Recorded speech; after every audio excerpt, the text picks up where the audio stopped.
नशा, क्या ये ड्रग्स का नशा है? नमस्कार, आप देख रहे हैं हल्ला बोल। आपके साथ मैं हूं अंजना ओम कश्यप।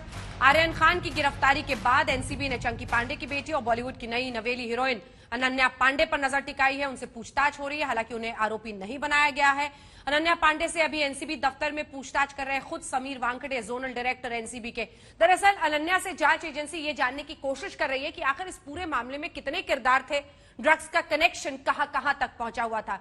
इससे पहले कि आपका परिचय खास मेहमानों से करूं, आपको जल्दी से ये रिपोर्ट जरा दिखा देते हैं।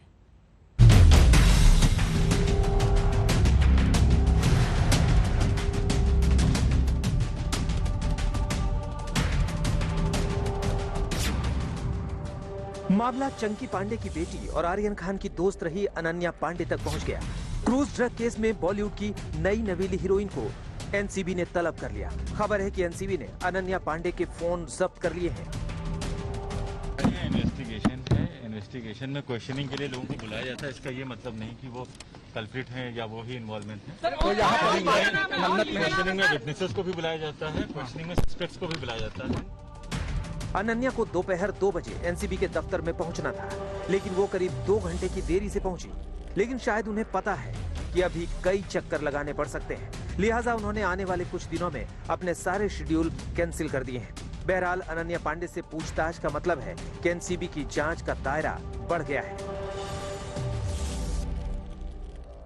अनन्या पांडे का नाम कुछ चैट से सामने आया था। कुछ चैट से आर्यन खान के अनन्या पांडे के साथ जो जब सामने आए उन्हें अब जाकर बुलाया गया है। इससे पहले कभी भी अनन्या पांडे के घर या शाहरुख खान के घर एनसीबी के अफसर नहीं गए थे।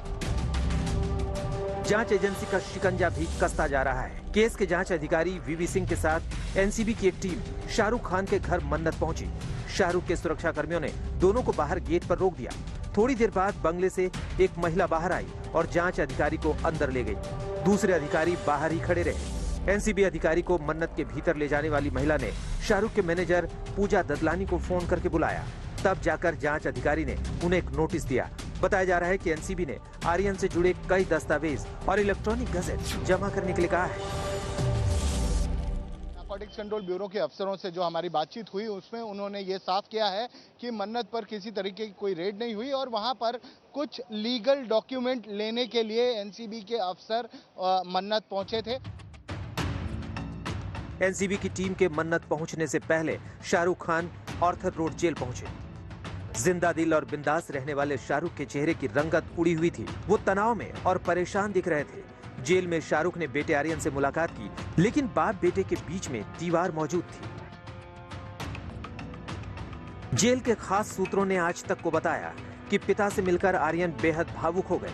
शाहरुख और आर्यन की जब मुलाकात हो रही थी तब जेल के 2 गार्ड वहां मौजूद थे। जेल के नियमों के मुताबिक जब शाहरुख और आर्यन ने इंटरकॉम की मदद से बात की, जेल सूत्रों ने बताया कि शाहरुख ने आर्यन से पूछा। जवाब में आर्यन ने ना में सिर हिला दिया। उसने कहा, तुम खाना ठीक से खा रहे हो ना?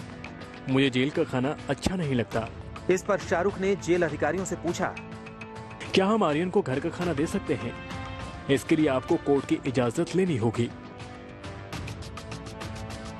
शाहरुख खान अपने बेटे आर्यन खान से मिलने के लिए पहुंचे थे। ये वही कक्ष है जहां पर जो रिलेटिव्स हैं उन्हें, जो उनके इनमेट्स अंदर है, उनसे मिलने दिया जाता है। फिजिकल मीटिंग जो है वो कोविड की वजह से बंद थी। 21 अक्टूबर से ये फिजिकल मीटिंग शुरू हुई है और इसी रास्ते से शाहरुख खान अंदर गए। यहाँ पर आप देख पाएंगे जो बाकी रिलेटिव्स हैं वो बैठे हुए हैं। करीब 20 मिनट बाद शाहरुख बाहर आए तो चेहरे के हाव भाव से ज्यादा फर्क नहीं था।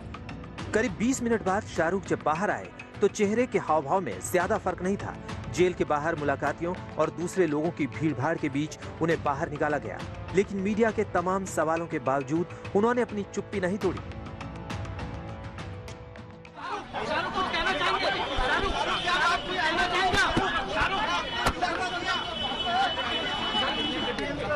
आपके बेटे से क्या बातचीत हुई है शाहरुख?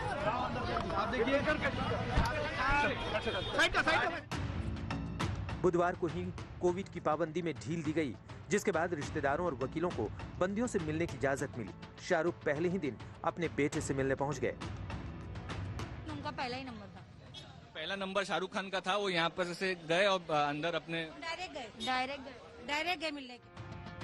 3 अक्टूबर को गिरफ्तार किए गए आर्यन खान को 8 अक्टूबर को आर्थर रोड जेल में शिफ्ट किया गया था।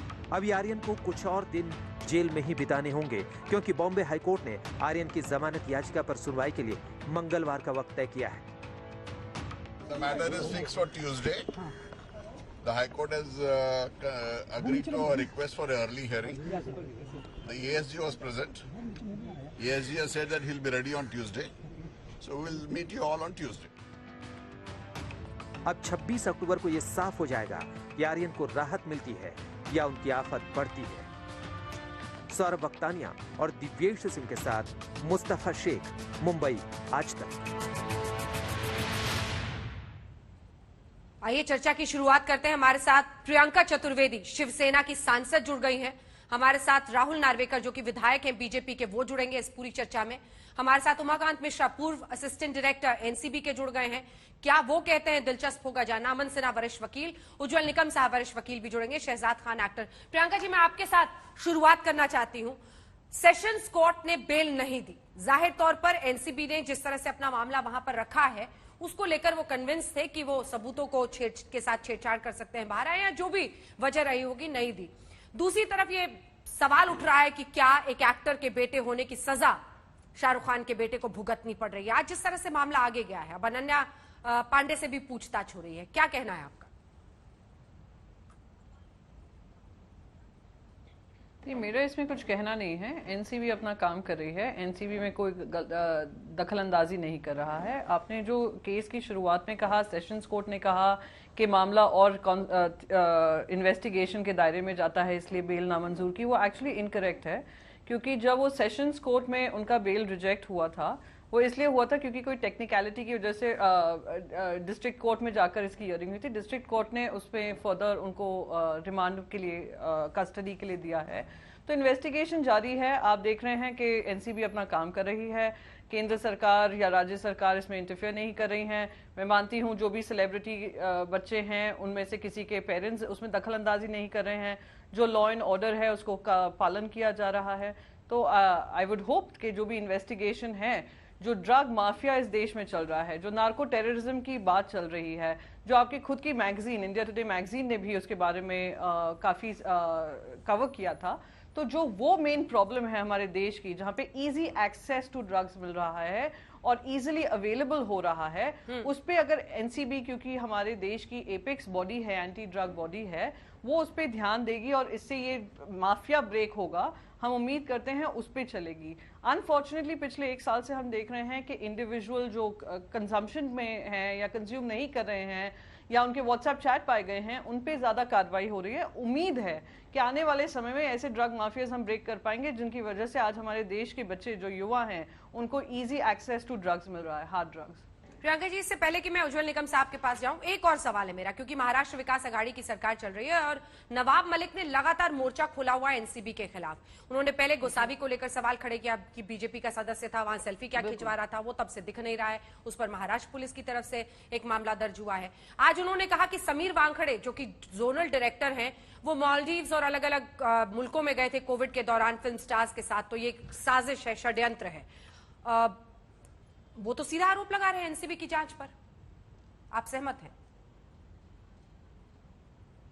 नहीं, एनसीबी, मैंने फिर से दोहराऊंगी, सवाल तो उठ खड़ा हो गए। आई थिंक अंजना जी, आपके मन में भी ये सवाल उठ खड़ा होगा कि अगर कोई इन्वेस्टिगेशन जारी है तो बीजेपी के मेंबर्स उसमें पाए जाएं और एनसीबी को हेल्प करते हुए पाए जाएं, तो मैं उम्मीद करती हूं कि मीडिया के मन में भी सवाल उठेगा कि ये क्या कर रहे थे वहां पर। क्या एनसीबी शॉर्ट स्टाफ्ड है? क्या एनसीबी अंडर स्टाफ्ड है? क्या एनसीबी के पास इनफ लोग नहीं हैं जो इनको हेल्प कर पाए? तो प्रश्न उठते हैं, तो प्रश्न पूछे गए हैं, काफी फोटोज हैं, वीडियोज भी वायरल हुए हैं, कुछ लोगों को रिलीज भी किया गया है। इन्वेस्टिगेशन में उनको डिटेन किया था, उनको रिलीज भी किया गया। उनके भी कुछ संबंध पाए जा रहे हैं भारतीय जनता पार्टी के ऑफिस बेरर से। तो सवाल तो लाजमी है कि सवाल पूछे जाएंगे। क्या एनसीबी, जो देश की एपेक्स बॉडी है, पिछले 1 साल पहले एक मुंबई में सुसाइड हुआ, उसके इन्वेस्टिगेशन में आई, उस इन्वेस्टिगेशन में 59 ग्राम कोकेन को लेकर व्हाट्सएप चैट पाई गई, लोगों को धर दबोचा गया, उसके बाद कुछ नहीं पाया गया, बेल मिल गई उन लोगों को। क्या हमारे देश में किसी तरीके का नार्को टेररिज्म की जो सबसे बड़ा फियर है अफगानिस्तान में जब से तालिबान आई है और पाकिस्तान हमारे देश में इस तरीके का आतंकी माहौल बना रही है, साथ में नार्को टेररिज्म का इस्तेमाल कर रही है, 3000 किलो ड्रग्स पाया जाता है मुंद्रा पोर्ट पर, उस पे हम आज तक नहीं जानते हैं कि कौन इसके पीछे है, क्या षड्यंत्र है। तो यहाँ पर कहीं ना कहीं जो एपेक्स बॉडी है, जैसे हमारी सीबीआई होती है, ईडी होती है, आईटी होती है, वैसे ही एनसीबी है, क्या एनसीबी सही दशा और दशा में चल रही है? तो प्रश्न तो लाजमी है। एंड ये अबव पॉलिटिक्स होने चाहिए। लोगों के careers are at stake, young lives are at stake, young lives can become drug addicts. तो हमें उसको प्रिवेंट करना है या हमें इंडिविजुअल्स को टारगेट करना है? ये सवाल तो मैं मानती हूँ सबके लिए लाजमी होना ही चाहिए, पूछने के दायरे में भी आता है। निकम साहब, ऐसे तमाम मामलों के, और आपने बड़े बड़े मामले देखे हैं, नार्को टेररिज्म से लेकर तमाम मामले आपने भी देखे हैं, आपका क्या नजरिया है? क्या प्रियंका जी की बात से सहमत है?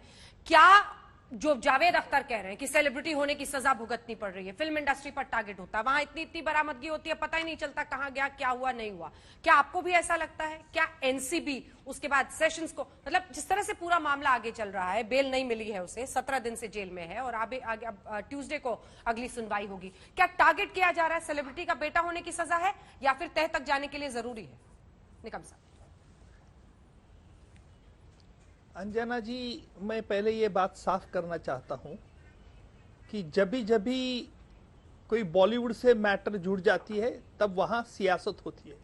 93 की बॉम्बे बॉम्ब ब्लास्ट की केस जब मैं चला रहा था और उसी मामले में भी एक मुलजिम एक हिंदी बॉलीवुड का अभिनेता था, उसके खिलाफ बहुत गंभीर संगीन आरोप थे, फिर भी कई पॉलिटिकल पार्टी में उसे उतर पड़ी और वहां सियासत हुई थी, आखिर उसे सजा हुई। कहने का मतलब मुझे ये है, मैं प्रियंका जी की बात बड़ी सावधानी की सुन रहा था।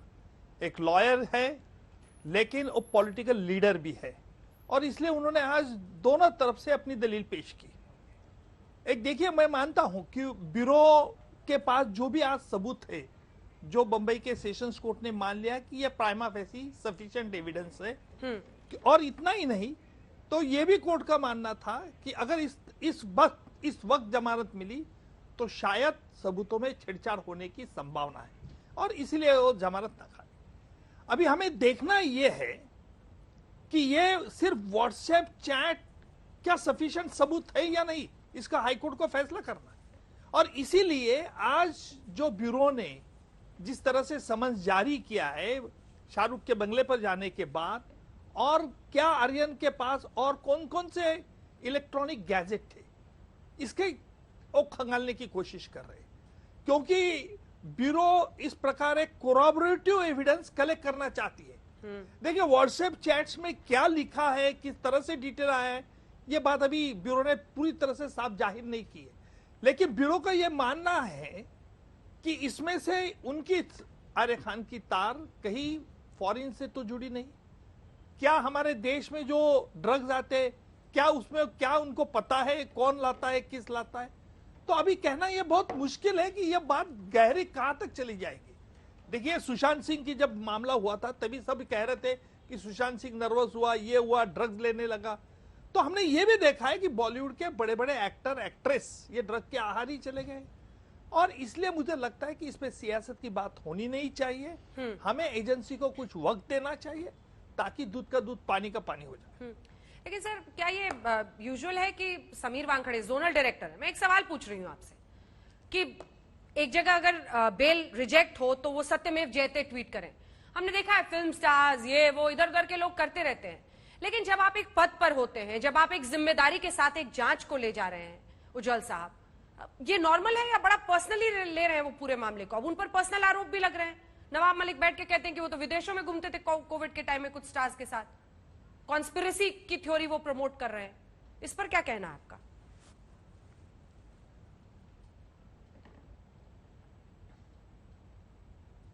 निकम साहब, शायद उन तक आवाज नहीं जा रही। अमन सिन्हा साहब, इसका जवाब आप देना चाहेंगे, क्योंकि शुरू से ये आरोप लग रहा है और वो गोसावी को सभी खोज रहे हैं। सर नमस्कार सिन्हा साहब, अच्छे आप वकील भी हैं, पीछे वकालत की तमाम किताबें भी हैं, और गोसावी गायब है सर, सेल्फी वेल्फी खिंचा के पता नहीं कहां चला गया।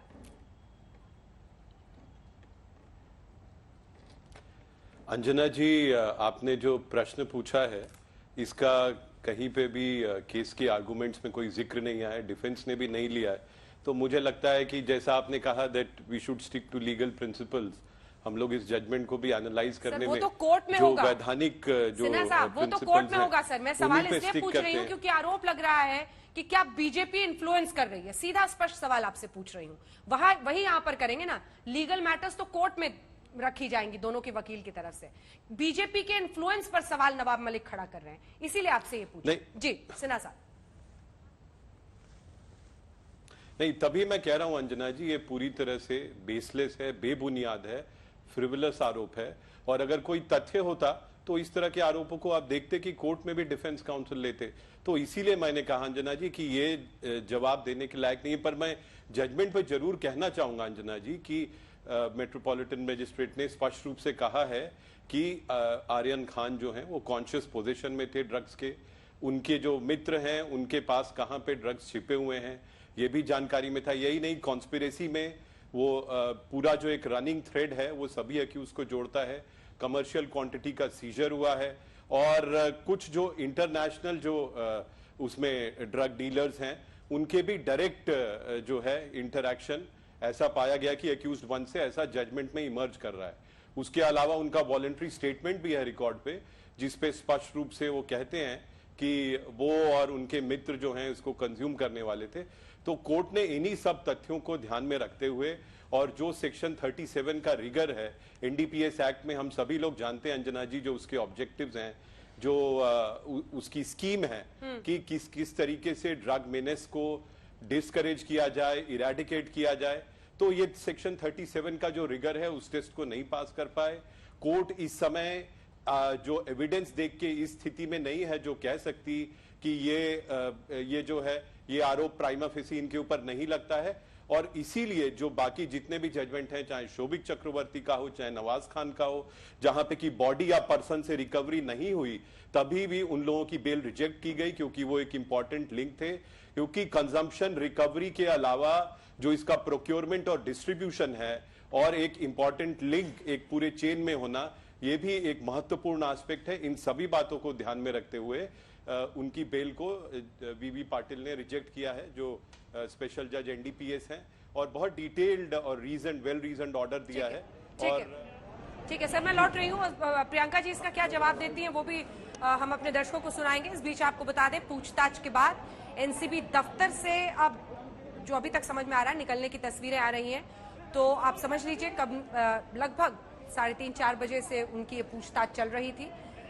2 घंटे से ज्यादा का वक्त उनकी पूछताछ हुई है और उसके बाद अनन्या पांडे वहां से निकलती हुई, उनके पिता चंकी पांडे भी जो कि फिल्म स्टार है वो उनके साथ आए थे और पूछताछ के बाद अब वो वहां से निकल रही हैं। अनन्या पांडे जिन्होंने कुछ फिल्मों में काम किया है, उनके पिता फिल्म स्टार थे लेकिन वो भी अब फिल्मों में, और दोनों परिवारों में कहा जाता है शाहरुख खान और चंकी पांडे के परिवार में बहुत दोस्ती है। आर्यन और अनन्या बचपन से दोस्त रहे हैं। दोनों के व्हाट्सएप चैट को लेकर ही आरोपी नहीं बनाया गया अनन्या पांडे को, ये साफ एनसीबी ने कहा। लेकिन हाँ, उनसे पूछताछ हो रही है ताकि कड़ियों को जोड़ पाए। हाईकोर्ट में जब अपना केस रखे बेल पिटीशन के वक्त तो फिर दलीलें सख्त दे पाए। प्रियंका जी, आपने सुनी अमन सिन्हा जी की तमाम बातें, उस पर आप रिएक्ट करना चाहेंगी? वो तो कह रहे हैं कि कमर्शियल कंजम्पशन जितना वहां पर ड्रग्स मिला। नो, नहीं, it was not. Let me repeat जो उन्होंने कहा conscious consumption. Let me explain to you. 2 चीजें मैं पहले कहना चाहूंगी। सुप्रीम कोर्ट का ये मैंडेट है कि बेल नॉर्म होनी चाहिए, जेल एक्सेप्शन होना चाहिए। अभी जो भी दलील सामने आई है वेरी क्लियरली, आर्यन खान जो शाहरुख खान के बेटे हैं, उनके हाथ पोजेशन में नहीं था ड्रग, उनके मेडिकल टेस्ट नहीं हुए हैं to prove that there was consumption. ये जो कॉन्शियस पोजेशन है, ये जो आज नया एक टर्म सामने आया है, कॉन्शियस पोजेशन, ये हुआ कि अंजना जी, आप लेट्स से आप कहीं गोवा जाएं और आप अपनी दोस्त के साथ जा रही हैं, आपके दोस्त ने क्या पैकिंग करते में क्या क्या सामान रखा है, आप उससे अनजान भले ही हों, पर अगर उनके बैग में कुछ पाया गया तो यानी आपके भी वो कॉन्शियस पोजेशन में माना जाएगा, भले ही आपने का कोई इंटेंट ना हो, आपकी कोई मंशा ना हो, पर क्योंकि आपके दोस्त के बैग में पाया गया इसलिए वो कॉन्शियस पोजेशन। आप अब ये समझ सकती हैं कि आने वाले समय में अगर आप कोई दोस्त के साथ प्लान करें, आप उनके बैग के कंटेंट्स चेक कर लें कि उस बैग के कंटेंट्स क्या हैं, क्योंकि कॉन्शियस पोजेशन एक नया टर्म सामने आया है। पर मैं यहाँ पे जुडिशरी पे कोई सवाल नहीं उठाना चाहूंगी। इन्वेस्टिगेशन की प्रक्रिया चल रही है, ना किसी फैमिली ने इस पे सवाल उठ खड़े किए हैं, ना वो खुद जो जेल में है, आरोपी जो जेल में है वो उस पे सवाल उठ खड़े कर रहे हैं। वो लोग प्रोसीजर को फॉलो कर रहे हैं, लीगैलिटीज को फॉलो कर रहे हैं, और उम्मीद करेंगे कि जो सुप्रीम कोर्ट और हमारे कॉन्स्टिट्यूशन और हमारे जस्टिस सिस्टम का जो नॉर्म है उसको फॉलो किया जाएगा, ना कि अननेसेसरी टारगेटिंग होगी या हरासमेंट होगा, which can probably I would say किसी की करियर, किसी का फ्यूचर बर्बाद हो सकता है इसमें। That is something which is very important. आपने कॉन्शियस कंजम्पशन कहा था, जी जी, कॉन्शियस कंजम्पशन कहा था या शुरू में कमर्शियल कंजम्पशन भी कहा था? अमन जी, छोटा सा क्लैरिफिकेशन। नहीं, सबसे पहले तो जो परिभाषा दी गई पूरी तरह से गलत दी गई, इतनी बड़ी विवेचना करनी है। एक सेकंड आपको रोक रही हूँ सर, एक सेकंड रोक रही हूँ, मैं लौट रही हूँ आपके पास। विद्या हमारी सहयोगी वहां से जुड़ गई हैं। पूछताछ हो गई, कितने देर की हुई विद्या, और कुछ जानकारी उसके बारे में? जी देखिए, 3:30 से अभी तक में दो ढाई घंटे की पूछताछ में बहुत ज्यादा कुछ नहीं निकला है अनन्या से। हालांकि एनसीबी कोशिश जरूर कर रही है कि उनसे काफी कुछ जानकारी मिले। अभी ये तय नहीं हुआ है कि वो आरोपी हैं या विटनेस हैं, क्योंकि जब तक वो अच्छे से कोऑपरेट करके जो पूरी जानकारी जो एनसीबी चाह रही है वो नहीं देते हैं, तब तक ये डिटरमाइन करना एनसीबी के लिए भी मुश्किल होगा। लेकिन अभी फिलहाल यही बताया जा रहा है कि अनन्या ने कुछ सवालों के जवाब जरूर दिए हैं, लेकिन कुछ और सवाल हैं जिसके लिए जरूर उनको शायद वापस बुलाया जा सकता है, क्योंकि वो महिला हैं, उनको पोस्ट सनसेट उनसे पूछताछ नहीं हो सकती है, इसीलिए आज उनको जाने दिया गया है। लेकिन जरूर एक दिन और फिर से समन करके वापस बुलाया जाएगा जब उनसे फिर पूछताछ होगी। तो जाहिर सी बात है, अभी फिलहाल जो सवाल जवाब का दौर है वो खत्म नहीं हुआ है, वो अभी जारी रहेगा। तो हम माने विद्या की हो सकता है कल फिर एनसीबी दफ्तर आना पड़े अनन्या पांडे को। जी बिल्कुल, कल आना हो या परसों आना हो, इसकी जानकारी अभी हमें एनसीबी अधिकारियों से भी थोड़ी देर में लेनी होगी, लेकिन पूछताछ जरूर होगी, ऐसा एनसीबी के अधिकारी हमसे कह रहे हैं। जानकारी जो उनसे मिल रही है वो यही है कि अगले कुछ समय में उनसे जरूर और पूछताछ, क्योंकि अधूरी रह गई है ये पूछताछ, पूरा नहीं हुआ है ये सिलसिला, इसलिए कई सारे सवालों के जवाब अभी भी मिलने हैं, इसीलिए उनसे एक बार फिर से पूछताछ जरूर होगी। समीर वानखेड़े ही जांच कर रहे थे विद्या, जल्दी से। जी बिल्कुल, समीर वानखेड़े और कुछ और अधिकारी थे, क्योंकि वीवी सिंह जो इन्वेस्टिगेटिंग ऑफिसर है इस मामले के, वो तो अदालत में मौजूद थे, जहां पर कि आर्यन खान का जुडिशियल कस्टडी और दूसरा कुछ और आरोपी जो है जैसे अचित कुमार जो आर्यन खान के दोस्त हैं, जो कि ड्रग पेडलर के तौर पे जिन्हें एनसीबी ने दिखाया है, उन सबका बेल आर्ग्यूमेंट था। तो वीवी सिंह जो इन्वेस्टिगेटिंग ऑफिसर है वो तो अदालत में थे, तो यहाँ पर पूछताछ खुद वानखेड़े कर रहे थे पांडे से। बिल्कुल, विद्या बने रहिए, कल दोबारा अनन्या से पूछताछ होगी, जैसा हमारी सहयोगी बता रही हैं। अभी जानकारी आ रही है कि कल 11 बजे अनन्या को फिर बुलाया गया है। अमन जी, जल्दी से आप अपनी बात बता दें, क्योंकि आपने कमर्शियल कंजम्पशन को रेफर किया था क्या, और कॉन्शियस कंजम्पशन पर आप कह रहे हैं प्रियंका जी जो कह रही है वो गलत है। हाँ, पूरी तरह से गलत है। देखिए, पहले तो दो चीजों को मिक्स कर दिया गया और उसकी गलत डेफिनेशन दे दी गई।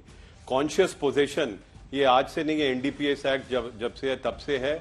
कई केसेस में कॉन्शियस पोजीशन जो है वो कोर्ट ने भी होल्ड किया है। कॉन्शियस पोजीशन का अर्थ भी गलत बताया गया।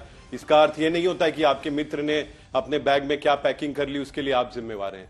ड्रग्स की क्वांटिटी जो आप जानते हैं कि डीलर्स जो हैं वो कोई म्यूल या कोई कंड्यूट यूज करते हैं, ड्रग्स की क्वांटिटी कहां पे है, अगर वो कमर्शियल क्वांटिटी है, अगर किसी की नॉलेज में है और उसको पता है कि किस तरीके से इसका यूटिलाइजेशन होना है, उसको कॉन्शियस पोजीशन कहते हैं। और ये इस केस में भी कहा गया है, पहले भी अन्य कई केसेस में कहा गया है, तो उसको करेक्ट कर लें। दूसरी बात जो कही वो कमर्शियल क्वांटिटी की कही, जो कमर्शियल क्वांटिटी एनडीपीएस एक्ट में स्टिपुलेटेड है, और कोर्ट ने स्पष्ट रूप से कहा कि कॉन्शियस पोजीशन जो था वो उसमें आर्यन खान जो एक्यूज नंबर 1 उनका था, वो खुद स्वयं एक्सेप्ट भी कर रहे थे अपने वॉलंटरी स्टेटमेंट में, हालांकि जिसको उन्होंने बाद में रिट्रैक्ट कर लिया, जो कि ट्रायल का विषय होगा। उन्होंने कहा था कि हम और उनके जो साथी है इसको कंज्यूम करने वाले हैं। उसके बाद जितना भी चैट्स और जो भी एविडेंस पाए गए उसमें यह स्पष्ट रूप से था कि जो भी सप्लायर थे, डीलर्स थे, कुछ डीलर्स को उन लोगों की निशानदेही पे अरेस्ट भी किया गया और कुछ इंटरनेशनल सप्लायर्स भी हैं वो भी जुड़े हुए हैं और उन लोगों को भी पकड़ना है, उनकी धरपकड़ भी होनी है, और इसलिए इस स्टेज पे बेल देना जो है वो एनडीपीएस एक्ट के जो रिगर हैं उसके तहत उचित नहीं होगा। और एक और बात मैं बता दूं, जो अभी हमारी साथी बोल रही थी इसके पहले कि bail is the rule and jail is not the rule, that is right with respect to normal criminal jurisprudence.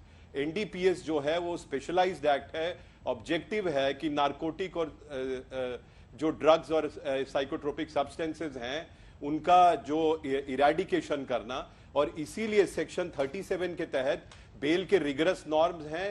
अगर उसको कोई फुलफिल नहीं करता है, बर्डन ऑफ प्रूफ जो है वो एक्यूज पे लाई करता है। सेक्शन 29 में एक कॉन्स्पिरेसी में भी ये लिप्त है, और इसलिए बेल देना यहाँ पे उचित नहीं था, इसीलिए मेट्रोपॉलिटन मजिस्ट्रेट ने वो बेल रिजेक्ट किया। ठीक है, ठीक है। इससे पहले कि हम आगे चले, जल्दी से एक बार प्रियंका जी इस पर आपका जवाब। उन्होंने कमर्शियल कंजम्पशन भी कहा और कॉन्शियस कंजम्पशन का उनका डेफिनेशन अलग है जो आपने बताया। निगम साहब भी जुड़ गए। और कॉन्शियस पोजेशन नहीं, कॉन्शियस पोजेशन, कमर्शियल, एक सेकेंड, कॉन्शियस पोजेशन और कमर्शियल ट्रेड और whatever he was talking about. और मैं यहाँ पे आर्ग्यूमेंट नहीं करनी चाह रही हूँ लीगैलिटीज को लेकर या जजमेंट को लेकर, जो मैंने आपको स्पष्ट किया है। पर हाँ, कमर्शियल क्वांटिटी, ये यहाँ पर व्हाट्सएप चैट के आधार पे जहाँ पे लिखा हुआ है लेट्स हैव अ ब्लास्ट, जो भी सामने आ रही है इंफॉर्मेशन, उसके आधार पे व्हाट्सएप चैट पे रिलाई किया जा रहा है कि वो व्हाट्सएप चैट के आधार पे ये कमर्शियल क्वांटिटी में लिया जा रहा था, और commercial quantity for personal consumption कहीं नहीं आया हो रहा था। इससे हमें माफिया का हम ब्रेक कर पाएंगे। मैं बस अमन जी वो पूरा कर ले, मैं आऊंगी। आई did not interrupt when you were speaking. Let's keep this debate. Let's keep this debate civil.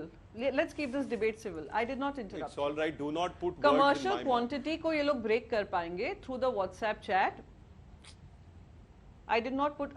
I don't know यहाँ पे भाई साहब को ऐसा क्यों लग रहा है उनके वर्ड मुंह पे डाल रही हूँ। मैं तो बस एक्सप्लेन कर रही हूँ कि कमर्शियल क्वांटिटी हो, पर्सनल कंजम्पशन हो, कॉन्शियस पोजेशन हो, ये सब जो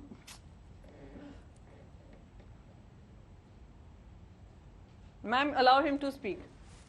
नहीं प्रियंका जी, आप अपनी बात पूरी कर लीजिए। अमन जी प्लीज, हम लोग हमेशा इस बहस में जवाब बाद में लेते हैं, इसलिए आप अगर उन्होंने कुछ गलत कहा आपको जवाब का मौका मिलेगा। आप अपना हाथ उठा लीजिए, लेकिन प्लीज एक एक करके बोलिए। अन्य भी कई मेहमान जुड़े हैं। प्रियंका जी अपनी बात पूरी कीजिए। कौन रोक रहा है, बोले।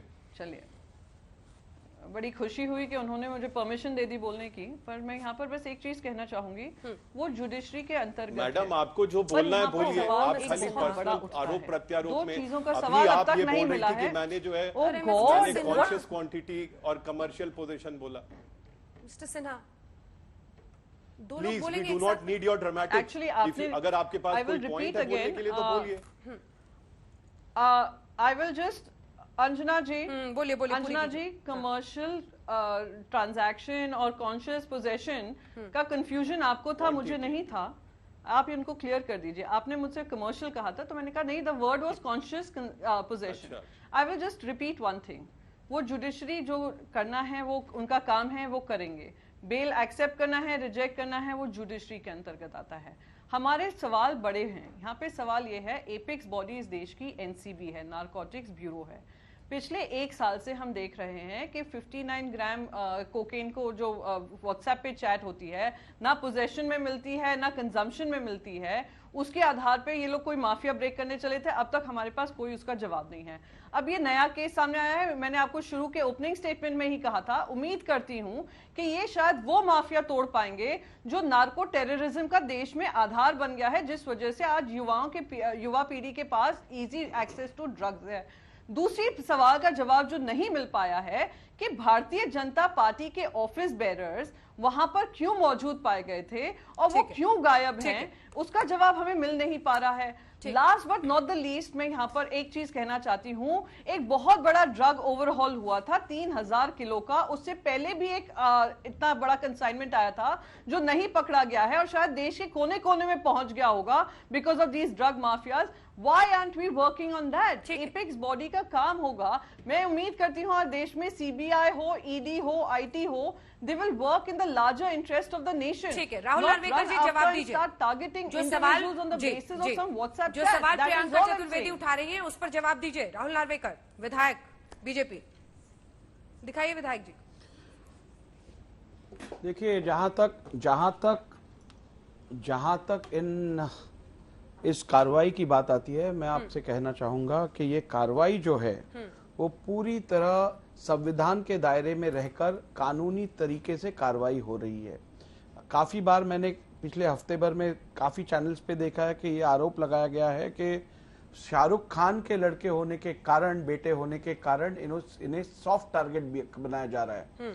देखिए, क्या ये पहली बार है कि एनसीबी ने या किसी भी इन्वेस्टिगेटिंग एजेंसी ने ड्रग माफिया हो या ड्रग कंज्यूमर्स हो या ड्रग पेडलर्स हो के ऊपर एक्शन ली है? डाइम अ डजन, दिन को सैकड़ों ऐसे केसेस पूरे हिंदुस्तान में रजिस्टर होते हैं और उनके ऊपर कार्रवाई होती है। एनसीबी ने इसको पब्लिसाइज नहीं किया है, मीडिया ने उठाया है, चर्चा करने वालों ने चर्चा की है, इसके ऊपर लाइमलाइट में आ गया है। अभी एनसीबी का काम क्या है?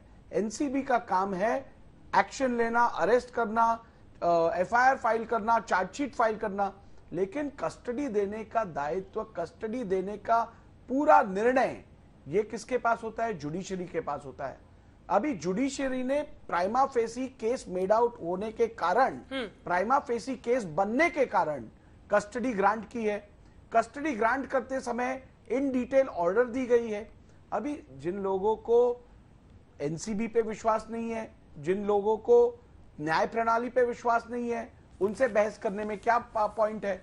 एनसीबी यदि कार्रवाई करती है तो कहती है ये सेंट्रल एजेंसीज का दुरुपयोग करके कार्रवाई की जा रही है। उसके बाद जब जुडिशरी कस्टडी देती है तो इनका जुडिशरी के ऊपर भी विश्वास नहीं रहता है। तो ऐसे लोगों से या ऐसी भूमिका रखने वालों से आर्ग्यूमेंट करके डिबेट करने में तो कोई मतलब बनता नहीं है। ठीक है। दूसरी बात आप देखिए, यहाँ पर क्रिमिनल जूरिस्प्रूडेंस में एक बहुत बड़ा क्राइटेरिया रहता है मेंस रिया का। यानी mains Riya is the prime element of any crime. और इस विषय में अगर आप देखेंगे, व्हाट्सएप मैसेजेस जो एक्सचेंज हुए हैं, करॉबरेटिव एविडेंस जो प्राप्त हुआ है, उससे ये क्लियरली दिख रहा है कि आर्यन खान को इसकी मालूमात थी और किसी ना किसी प्रकार से वो इसका या तो इस्तेमाल करने वाले थे या इसे आगे किसी को देने वाले थे। इसीलिए the court has rightly come to the conclusion कि उनका इसमें निश्चित रूप से कोई ना कोई रोल है और उसको इन्वेस्टिगेट करना आवश्यक है और इसीलिए कस्टडी ग्रांट की गई। अभी आता हूं मैं आपके सवाल के ऊपर कि जो वहां पे पंच थे और जो पंच वहां पे आए, उन्होंने शायद वहां पे फोटोग्राफ्स ली जो नहीं होना चाहिए था। मैं मानता हूं कि जहां तक व्हेन देयर इज जहां गवर्नमेंट विटनेसेस रहते हैं, पंच जो पंचनामा करने आते हैं, उनको निश्चित रूप से किसी भी प्रकार से अक्यूज्ड या के नजदीक जाकर उनके साथ हिलमिलना ये गलत बात है और ये प्रोसीजरल लैप्स है। लेकिन प्रोसीजरल लैप्स होने के कारण क्या वो मेरिट ऑफ द केस को दूर करते हैं? ठीक है, मेरिट ऑफ द केस बदलते नहीं है। मुझे अब मिश्रा साहब से सवाल पूछने दीजिए। और ये उज्ज्वल निकम साहब भी जुड़ गए। ठीक है, मैं आ रही हूँ नार्वेकर साहब, थोड़ा सा रुके। उज्ज्वल जी का भी ऑडियो आ गया है। मैं आई थी सर, आपका ऑडियो चला गया था। जल्दी से एक बार उमाकांत मिश्रा जी हमारे साथ है। उज्ज्वल निकम साहब ये पूर्व असिस्टेंट डायरेक्टर है एनसीबी के। मिश्रा साहब, 3 सवाल है आपसे। देखिए, एनसीबी जांच करे, किसी के खिलाफ करे, इसमें किसी को कोई दो राय नहीं है, लेकिन शक की वजह क्या हुई? एक बीजेपी का वर्कर वहां जाकर एनसीबी दफ्तर में वहां पर वो सेल्फी खींचता है। अब वो कह रहे हैं ये प्रोसीजरल लैप्स है। ये सिर्फ प्रोसीजरल लैप्स है या मैल इंटेंशन दिखता है एक बीजेपी, एक पॉलिटिकल पार्टी के कार्यकर्ता का वहां पर होना? दूसरा आरोप ये लग रहा है कि क्या प्रोपोगंडा बहुत एनसीबी कर रही है। जर्नलिस्ट को बताया जाता है वहां शाहरुख खान के घर जा रहे हैं, ये जा रहे हैं, वो जा रहे हैं, इसको ब्लो कर रहे हैं। तीसरा, क्या समीर वानखेड़े जो जोनल डायरेक्टर है इसको बड़ा पर्सनली ले रहे हैं? बेल अगर डिनाई होता है तो वो लिखते हैं सत्यमेव जयते सोशल मीडिया पर। अब ये ट्रोल्स और सोशल मीडिया के हवाले से थोड़े ना दफ्तर और सरकारी महकमे चलेंगे या उनको पर्सनली जवाब देना जरूरी है। इन तीनों बिंदुओं पर आपका क्या जवाब है? अंजना जी, सबसे पहले मैं तो ये ऑपरेशनल पर्सपेक्टिव में अगर कहूंगा तो डिपार्टमेंट जो इंटेलिजेंस या इन्वेस्टिगेशन डिपार्टमेंट हैं, उनको जो इंफॉर्मेशन मिलता है वो इंफॉर्मेशन के ऊपर काम करना उनका लीगल ड्यूटी है। वो चाहे बीजेपी से मिले, चाहे एनसीपी से मिले, चाहे जनता पार्टी से मिले या किसी से भी मिले, जब इंफॉर्मेशन मिलता है you are duty bound to act. अगर आप एक्ट नहीं करेंगे, एनडीपीएस एक्ट के अंदर ऑफिसर के अगेंस्ट में ही सजा, कानूनी केस चलाना प्रोविजन है। सेकेंड पॉइंट ये है कि जिस पॉइंट में आपको इंफॉर्मेशन मिलता है उस पॉइंट में वो बीजेपी का आदमी है या उसका मंशा क्या है या वो एनसीपी।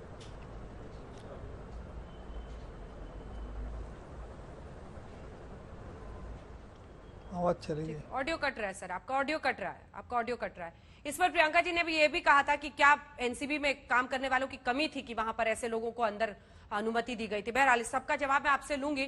मैं उज्जवल निकम साहब आपके पास भी आ रही हूँ, लेकिन उससे पहले समीर वानखेड़े जो कि जोनल डायरेक्टर हैं, जिनकी इतनी चर्चा हो रही है, नवाब मलिक ने उन पर आरोप लगाए हैं, उनसे हमारे सहयोगी दिव्येश ने बात की है फोन पर, वो सुना के निकम साहब आपके पास आ रही हूँ।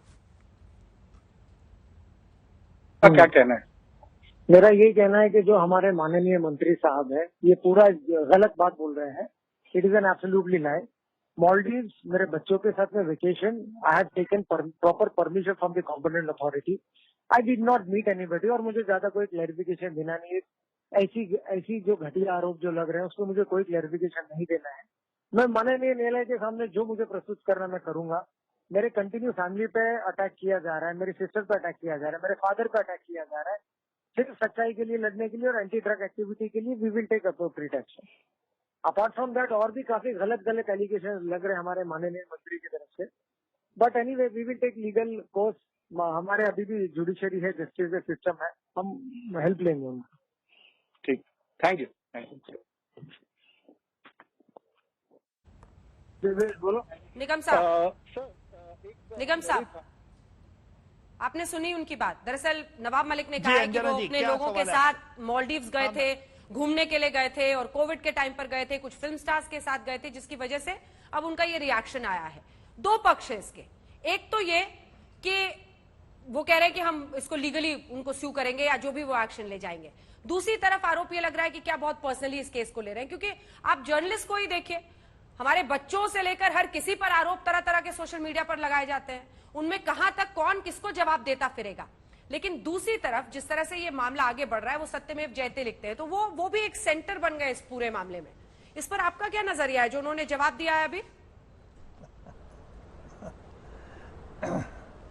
अंजना जी, मैं पर्सनल किसके बात तो टिप्पणी नहीं करूंगा, लेकिन जब हाई प्रोफाइल जब कोई ऑफिसर इन्वेस्टिगेट करता है तो उनको सावधान की बरतनी होती है। मैंने ये कई बार 93 बॉम्बे बॉम्ब ब्लास्ट के देखते आ रहा हूं, कई मामले ऐसे चलाए कि जिसमें कई बार उनको एक और एंथुजियाज्म होता है, लेकिन और एंथुजियाज्म अगर ऑनेस्ट होता है तो मुझे लगता है कि उस पर सियासत करने की कोई जरूरत नहीं। हमारे देश में ये दुर्भाग्य की बात है, कोई ऑनेस्ट ऑफिसर अगर कोई इन्वेस्टिगेशन आगे बढ़ाता है और उसमें मुलजिम अगर हाई प्रोफाइल होता है तो उस ऑफिसर को बहुत कठिनाई से सामना करना पड़ता है। और जो आज हम ये मामले में देख रहे हैं, जो इस तरह से पर्सनल अटैक हो रहे, बहुत निंदनीय है, घृणास्पद है। मैं किसी की तरफ से बाजू साइड नहीं ले रहा हूं, लेकिन ये बात जरूर कहूंगा, इस प्रकार पॉलिटिकल लीडर्स ने भी बचना चाहिए और ऑफिसर्स ने भी बचना चाहिए। ये कई बार ऐसा हुआ है। मैंने जब 93 का बॉम्ब ब्लास्ट की केस चला रहा था, जब उसमें एक एक्टर भी इन्वॉल्व था, उस टाइम में उस एक्टर के पास बड़े संगीन आरोप थे।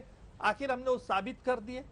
साबित होने के बाद हमने एक स्प्रिंग के आधार पर, एक AK-46 के स्प्रिंग के आधार पर उस आरोपी को सजा हुई थी। लेकिन देखा मैंने उस मैटर में ऐसे आरोप हुए, इस तरह से आरोप, और हर कोई पॉलिटिकल पार्टी उसमें कूद पड़ी थी। उसमें मुझे भी कुछ भुगतना पड़ा, जिसकी मैं चर्चा जरूर नहीं करूंगा।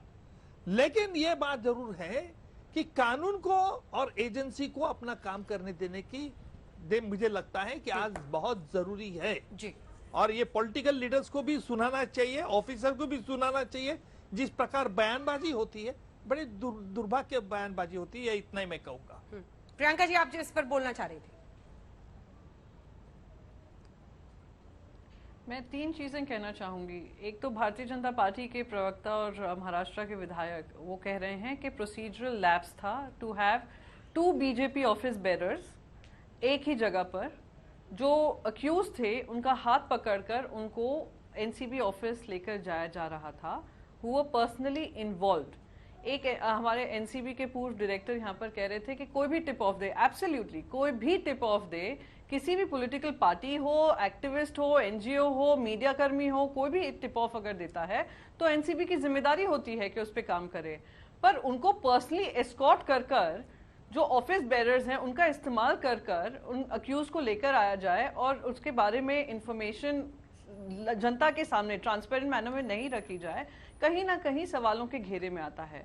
Last but not the least मैं यहाँ पर कहूंगी, बिल्कुल अपराइट ऑफिसर्स अपना काम कर रहे हैं, बिल्कुल समझ में आता है। अपराइट ऑफिसर्स ट्वीट कर रहे हैं, सत्यमेव जयते कर रहे हैं। बिफोर इन्वेस्टिगेशन इज ओवर उन्होंने सत्यमेव जयते कर दिया है और इन्वेस्टिगेशन काफी सवालों के घेरे में आ रहा है। एंड आई एम श्योर उज्जवल निकम जी भी ये मानेंगे कि जहां पर ऑफिस बेरर्स एक पॉलिटिकल पार्टी के एनसीबी को असिस्ट करते हुए पाए जाते हैं, टिप ऑफ नहीं असिस्ट करते हुए बकायदा ऑफिस तक लेकर पाए जाते हैं, सेल्फी खींच रहे होते हैं क्योंकि वो एक सेलिब्रिटी को पकड़ कर लेकर आए हैं, तो कहीं ना कहीं ये ट्रांसपेरेंसी मेंटेन करने के लिए एनसीबी की जो ट्रांसपेरेंसी से ज्यादा एक क्रेडिबिलिटी है उसको मेंटेन करने के लिए ये राजनीति नहीं है भाई साहब, ये उसकी क्रेडिबिलिटी का सवाल है। क्रेडिबिलिटी पे सवाल उठेंगे, उनका जवाब दे। सत्यमेव जयते मैं भी कह सकती हूँ, आप भी कह सकते हैं, सभी कह सकते हैं। इन्वेस्टिगेशन कंप्लीट नहीं हुआ है, मैं बस यहीं पे अपनी बात खत्म करूंगी। And judiciary I think is very clear कि किस तरीके से it has to move forward. There are enough laws and procedures in place. Aman Sinha साहब। जी अंजना जी, जो वो कह रही हैं, सबसे पहले सवाल तो क्रेडिबिलिटी पर बात हो रही है, जो पंचनामा विटनेस थे। हाँ, अब मान लीजिए कि किसी को बिना किसी बेसिस के किसी की भी क्रेडिबिलिटी पे सवाल उठाना हो तो वो कोई खड़ा कर सकता है। तो पब्लिक विटनेसेस जो हैं उनका भी जब कोई भी सीजर होता है तो उस समय उनका भी जो है पंचनामा लिया जाता है। और मुझे लगता है उसमें हो सकता है कहीं पे प्रोसीजरल लैप्स रहा हो, that does not vitiate the arrest. पर जो और भी कुछ आरोप ऐसे लगाए गए, मुझे लगता है बेबुनियाद यहाँ पे बोलना, जब कोर्ट लीगल प्रिंसिपल्स पे चल रहा है। सार्थक होता अगर कोई पूरा वेल रीजन्ड जजमेंट पढ़ के आता। अंजना जी, अभी कोई बात कह दी गई मुंड्रा पोर्ट की, ऐसे ही वहां पे एनआईए ने इन्वेस्टिगेशन ले लिया है, सभी अक्यूज अरेस्टेड हैं और इन्वेस्टिगेशन अभी चल रही है। जो इससे पहले वाले केस की बात हुई, शोभिक चक्रवर्ती और जो उनकी सिस्टर से रिलेटेड, वो उसकी इन्वेस्टिगेशन कंप्लीट हो गई, चार्जशीट फाइल होने वाली है। खाली बेबुनियाद तरीके से कोई भी स्टेटमेंट दे देने से किसी चीज का हल नहीं निकलता है। और मुझे लगता है कि जो कोर्ट का जजमेंट आया है, अगर उसको पढ़ लेते तो सभी लोगों को उसका जवाब मिल जाता और ये पर्सनल आरोप प्रत्यारोप की नौबत नहीं आती। और मुझे लगता है ये जो जैसा उज्जवल जी भी कह रहे थे, इस तरह के पर्सनल आरोप प्रत्यारोप से बचना चाहिए, चाहे जो भी मंत्री हों या ऑफिसर्स हों। कानून अपना काम कर रहा है और सबको पेशेंस भी रहना चाहिए, ट्रस्ट और बिलीफ भी रहना चाहिए लीगल प्रोसेसेस में। हमारी जुडिशियरी जो है बहुत फॉर्मिडेबल है, कई लेवल हैं उसके, और जिसको सभी के साथ न्याय होगा। बिल्कुल, आप सभी का बहुत धन्यवाद हमारे साथ चर्चा में जुड़ने के लिए। सबकी राय और सबकी बात आपने सुन ली है, लेकिन कुल मिलाकर अब ये मामला जिस तरह से आगे बढ़ रहा है, आपको बता दें अनन्या पांडे से पूछताछ खत्म हुई है, कल फिर उन्हें बुलाया गया है। क्या कुछ निकल कर आता है अभी इंतजार करना होगा। कोर्ट में भी बेल एप्लीकेशन पर मंगलवार को फिर से सुनवाई होगी आर्यन खान की। रहेगी हमारी नजर, आप देखते रहिए आज तक।